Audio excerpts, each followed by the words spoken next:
Hi, this is my look at my weekly haul, give my review of them. It's I'm going to do my normal ones, but I did get more than what I'm going to show you here, which you'll see in the shorts what I put out a few days ago. But I'll come to that section later. So let's dive in. Just going to be OCD and get it into the right publisher categories. Okay, so first up, we'll start with an Image comic, and yeah, it's the only Image one this week, and it's Feral from the creators of Stray Dogs. So Tony Fleeks, Trish Forstner and Tony Rodriguez on art, and Brad Simpson on colours. Don't know who does the lettering. I think they must do the lettering. But yeah, so I've sung the praise of this comic ever since it came out. So Feral, wonderful cover. Really like that cover. Sorry, that's going to bug me now. My nails squeaking. Okay. But yeah, wonderful cover. Very moody cover. This is it's perfection. It's still one of my favourite comics. The artwork has this very clever blend of horror with cutie, almost like Disney style artwork. So the animals are done really cute, which kind of like makes the shock of the horror that happens even stronger than say something like The Walking Dead. No, sorry, that nail is really bugging me now. But yeah, so I think I mentioned last time the main cat heroes of the story. Then they've now turned up at this old lady's house who's got like hundreds, taken in loads of strays, and there's something really off about her, about the house itself. And she's basically created like this cult where she's brainwashed all the cats that she looks after. But something really dramatic happens in this, and it finishes on a really fantastic cliffhanger. I don't want to give anything away because I really want people to read this, and you need to really read it. Honestly, if you've not been buying this, shame on you. Honestly, it's one of the best comics out there, and it's so unlike anything else that's popular at the moment. It's nothing like the Energon universe, nothing like the Absolute or the Ultimate universes. It's its own creature, it's its own being, and it's not reliant on gimmicks or the flavour of the month. It's just solid storytelling in the story and continually solid art, and it comes out at a very regular pace as well. It's the perfect comic where it's got horror, but it's got this huge heart at the story of it as well, about just these cats just trying to survive. Yeah, it's perfection. 9 out of 10. I think there's been a collection of the first storyline. Do buy it. You will not be disappointed. It really frustrates me that this doesn't get talked about more. It is one of the best comics being published today. And now we'll shift over to my one sole Marvel comic, apart from the ones that I'm going to mention later. And this is Wolverine #1. I picked this up on last Sunday. Basic reason, because I read last week, if you remember, I read Deadpool and Wolverine, and I really liked Benjamin Percy's writing on it, and this is written by Benjamin Percy. Art is by Ian Coe, who I've never heard of before, and I kind of like the artwork. It's not your typical Marvel artwork. It's kind of ugly, but it works for this kind of horror themed story. This is not a Red Band comic, and yet it's got more horror elements, more blood in it than any of the Red Band comics combined, which just shows it's just a shitty gimmick to get an extra dollar off everybody. It's great. This shouldn't work. It's a gimmick character. Wolverine is a character who shouldn't really exist. It's basically splicing together the concepts of Wolverine with Ghost Rider. So this is Ghost Rider's son, whose name I forget. And yeah, so he's taken on the monster of Wolverine, which before it had possessed. It's this demon, like Ghost Rider demon. It had possessed Wolverine, Logan, and this is very dark, it had me gripped. Benjamin Percy is, I think, one of the most underrated writers in Marvel. He's one of the most fresh, one of the most grown up ones as well. He doesn't pander to the audience. He doesn't dumb it down. I'm surprised this is just parental advisory. It should be a teen plus. It's good. It's a good solid horror light comic, and one of the best comics from Marvel at the moment. So I do advise people to buy it. 8 out of 10. Actually, 8 out of 10 for story, 7 out of 10 for 6 out of 10 for artwork. But I think the art will improve. It's not bad. It's just it's Marvel. They don't have name artists anymore. But talk about name artists. Let's go over to DC. So next up is number 4 of Batman and Robin Year One. Wonderful cover. This comic, for most of 4 pages, is silent, apart from the last little quarter there, and it just shows the power and storytelling chops that Chris Samney has in his art. You didn't need words. You knew what was going on. You knew about the peril, the threat, and what they did to solve it just through the actions of the pictures. Tom King could learn a lot from Mark Waid about less is more. This is a brilliant symbiosis between artist and writer. It's DC are really, really hitting it home with every Batman comic apart from one at the moment.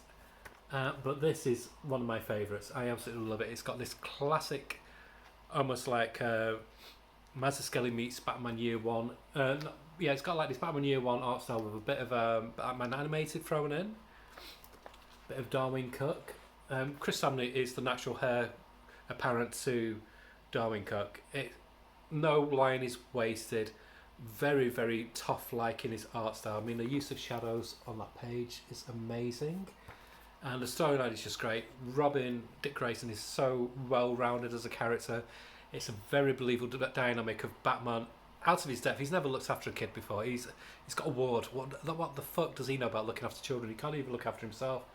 And there's a very telling bit where basically Alfred says, "Look, you need to step up your game, Bruce. I'm not his dad. You are." It's wonderful. It's warm. It's got warmth, but it's got tension at the same time. Mark Waid is just a master storyteller, and 9.5 out of 10.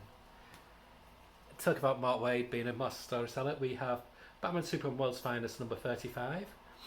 So this is Mark Waid tackling Aquaman, and it's got the artist from Blue Beetle back on, who is Gutierrez. I can't remember his first name. Adrian Gutierrez, who's a very good artist in his own right. He's not trying to ape Dan Mora, but he's got that same kind of frenetic, kinetic energy. He's got really good figure work. He does really good action shots. Yeah, it's good. This is definitely the month for Aquaman. And it's just this is a nice kind of like flip side of Aquaman compared to Jeremy Adams' current incarnation. It feels a bit more contemporary than a lot of the world's finest storylines what I've been running through it, which I actually enjoy more. I'm enjoying how this is playing out much more than some of the earliest world's finest. I like the concepts and the ideas behind them. Love the art, but for me it got a bit tired doing some of the retro kind of style with it, whereas this feels a bit more contemporary. Yeah, really enjoyable. 7.5 out of 10. And then question along the Watchtower. I think you'll either like it or you'll hate it. It's basically a detective story on the space satellite, on the Justice League satellite. So the question basically investigates the other heroes. There's a big conspiracy going on. There's people being killed. Things are happening. What shouldn't be happening? And it's basically she's basically going around just trying to work out the clues. And I'm all for it. I love a good detective. I love a good detective comic. Yeah, I like Batman detective comic, but I love a good detective comic, and I love Alex Aguirre. I like his work on what he's doing with Dick Tracy, on Dick Tracy, and also on what he's doing with the Green Hornets and Miss Fury. And this has the same kind of, even though it's in a superhero setting, it's got the same kind of noirish mystery feel, and I'm all for it. If that's not your bag, you won't appreciate it, I don't think. If you want your superheroes to be more wham bam, thank you, ma'am, I don't think you'll appreciate it because it's a different pace. But if you like a mystery or a different kind of like take on, like it's almost like it's like size. It's just got it's its own beast. It's kind of even though it's inhabited by superheroes, it doesn't read like a superhero comic. That's what I'm trying to say. And yeah, I'm enjoying it. 8 out of 10. I'm a bit upset. I somehow spilled water on my comic and don't know where the water came from. So the cover's a bit knackered, but I'm going to keep it anyway. But it's Jenny Sparks book 6. The art by Jeff Spokes is just absolutely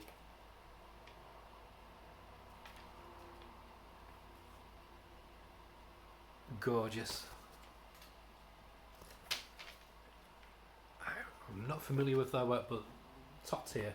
Again, DC have all the artists, and I'm enjoying the story.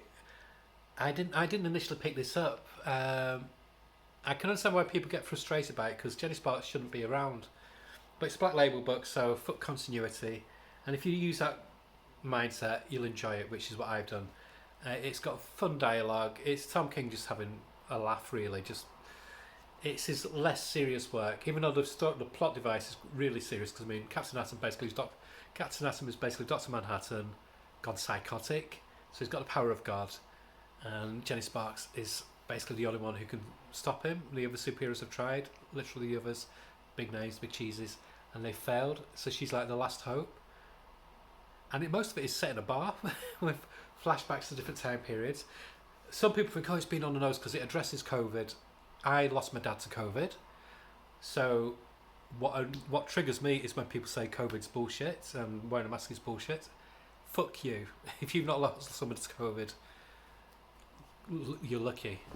So I'm all for it if it gets addressed in this way.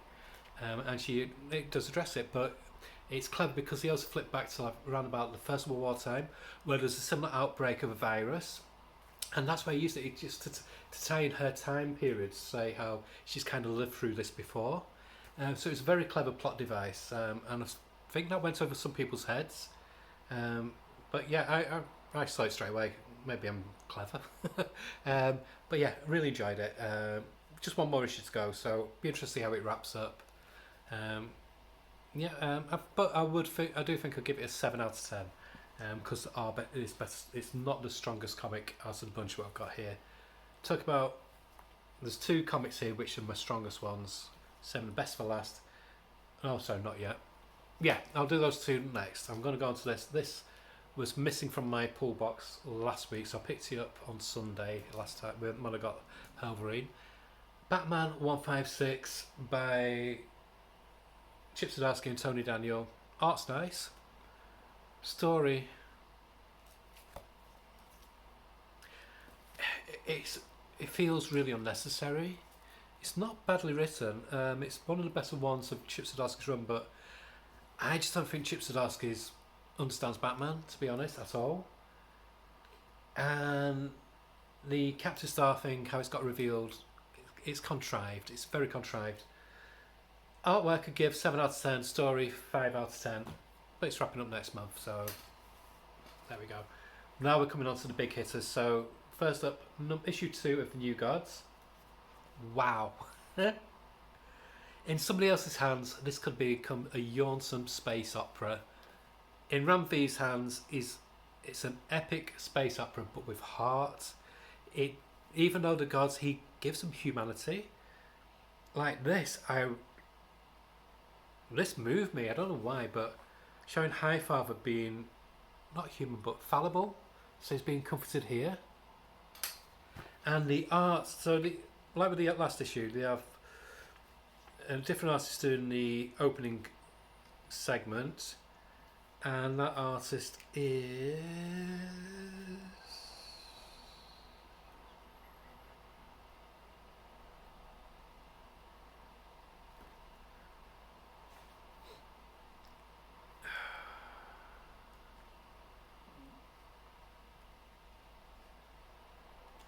I hate modern comics. Much better back in the day when everything was at the front. It's crazy. It's right at the end. Is so the Jesse Lonergan does the first 4 pages and Evan Cagle does the rest. So it does this big overarching thing, but it also does like this. It carries on with this thing where they're searching for the child, who's like the new god, and Mr. Miracle's mission to save the child. What I like about this as well is how they show the difference between Mr. Miracle and Barda. It shows how, I mean, she's so badass.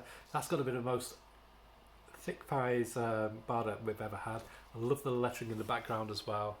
But it shows the difference between her and Scott, where he's nimble, he's slight because he's an escape artist.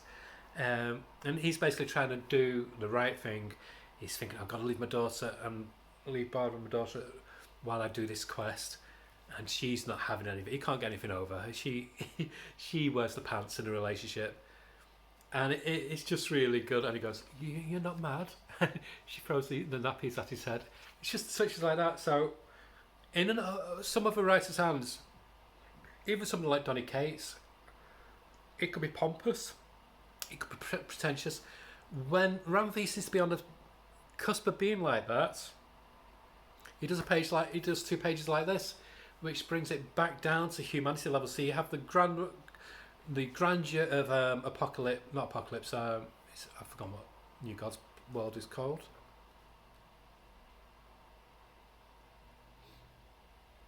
Anyway, New Genesis. That's it, isn't it? They bring it down to humanity on that, and then they also show, again, being Ram V, he's not American centric. So the other plot part is in India, and it just shows the you can almost smell that page, the air pollution from the congestion, and the crowds of people. Just gorgeous artwork by Evan Cagle. It's got to be one of the nicest comics on the stands, and that's saying a lot because DC at the moment have got so many top tier artists on it, and there's so many mysteries. What they're not, it's like he's opening up more and more layers within each. He's taking his time, but it doesn't feel like a slow burn. He's taking his time, but he's opening up new plot points to keep your interest peaked. So he's introduced Morgan Edge. Is it Morgan Edge? No, Maxwell Lord, sorry. And he's got this sigil on his head. So is he in alliance with Darkseid? Who knows what's happening there? So, but the final page, again, it's just epic. In my head, I could hear like kind of like Star Wars bombastic soundtrack playing as this coming up. You could picture shit going boom, boom, boom as they're coming up forward. And it just sets it up perfectly. This is grown-up superheroes. It's grown up. It's deep. It's deals with many philosophical questions, but it's bloody accessible as well. 10 out of 10, a perfect comic. Talk about perfect comics. From one of my favourite publishers of all time, Distillery, we have You Won't Feel a Thing by Scott Snyder and Jock. Scott Snyder's also doing White Boat, and Jock did another series for Distillery ages ago when he first started called Gone. He wrote it as well, so I liked it, I enjoyed it, but the writing, Jock's not the strongest writer. He's a good concept ideas man, but he's not the strongest writer. But teamed up with a accomplished writer by Scott Snyder really brings out the strength of his artwork. So this is interesting. I'll just show you some of the artwork as well. So just cover that up because it's quite bloodthirsty. There's quite a few pages I can't show you. It's got elements, got almost like a Fargo-esque feel meets True Detective. So it's basically about this guy, and you think, oh, okay, so he's in a hospital, right? But it turns out he's a really well-respected, decorated detective who now is living with a tumour. He's in his 60s now. I think either late 50s, early 60s, and he's basically he's got a tumour, so his days are numbered, and you can just see all his life is just based around solving crime.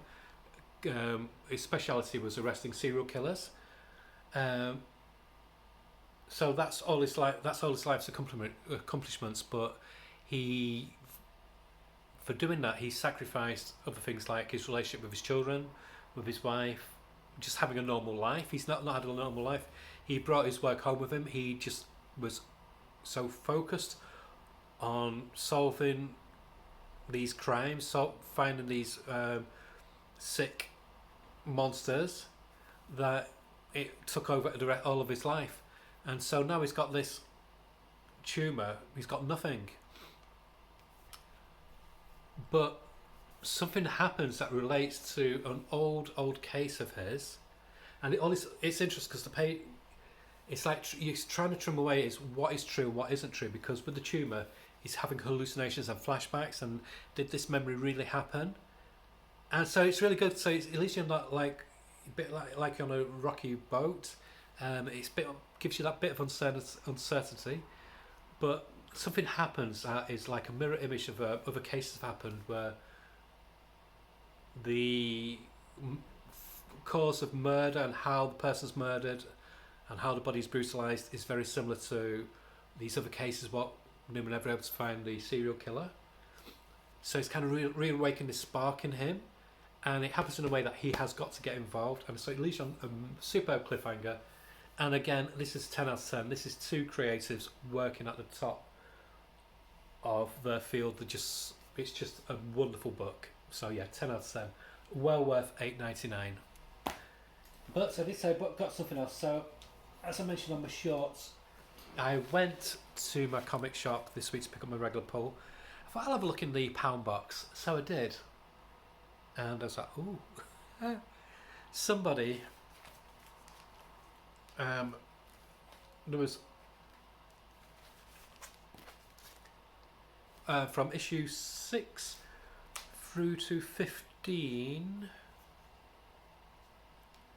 of Immortal 4. I already had the Immortal 4 trade paperback collection, the first 5 issues, so I thought, okay, these are £1 each, I've got to get these, because I enjoyed the book. I know it was on my to carry on collecting in trade paperback format, so I'll have a look. So I looked on shelves, and they also had 16, 17 and 18, which is the they also had up to 19, so I've got them all now, apart from issue 14, which should be with me any day now. I've ordered that on eBay, but I got the ones in the pound box for 85p each. It's really good. The person who said was really sweet. They gave me an extra discount on that. So I've read up to issue 13. So I've read from 6 through to 13. Really, really enjoying it. This is my new favourite Marvel comic. I've finally found a Marvel comic that is up there with DC, but there's a caveat. Marvel, again, do not prioritise the artists. They don't keep their artists. There's some great artists on initially. Now, the current artist, Jen Bazolda, I quite kind of like her work. She's got a good energy, and I think she's quite consistent. She's been on it now for about 4 or 5 issues, if not more. And I think she's the most consistent one they've had. But some panels are fantastic, but others are quite sketchy. But in a way, I'm kind of glad, because it means at least she's going to she can do it monthly. Whereas some else, where it's so intricate and detailed, they don't manage to keep up. They can only do like 1 issue every 6 months, because they don't have inkers either now. So there you go. But there's been some issue. I mean, this is a $4.99 comic, and there's been some issues before Jam came on, but the art was so ugly.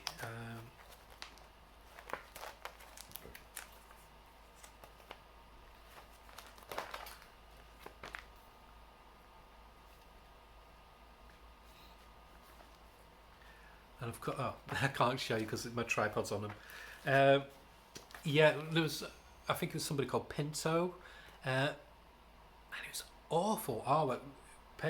It was just everything was static. The faces were distorted. I'm thinking, this is a top tier Marvel comic, and they're using, who knows? It could be the office cleaner to do the artwork.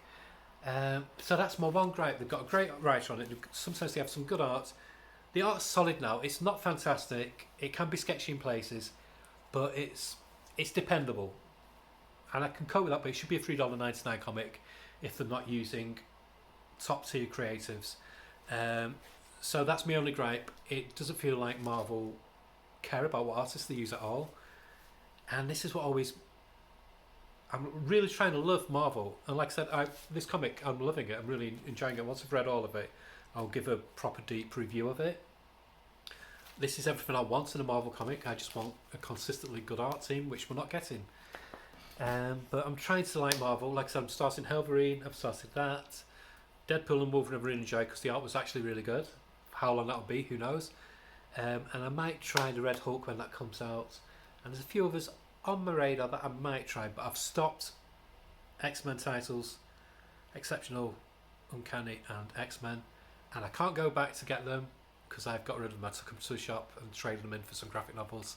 So will I regret this? Who knows, but it's the only way I can stop myself because I'm a completist, and if I don't do that I will go back and buy them and then bitch about how rubbish they are. So for my sanity I had to do that. So that was a really windy, waffly end to this. I hope you enjoyed this. I am going to be doing, I've just not read them yet, so I'm slacking. I am going to be doing a look at these two next week, most likely sometime, and give an overview of them. So, and I'm going to do some specials soon, looking at some graphic novels I think people should be aware of. Okay, bye. Bye bye.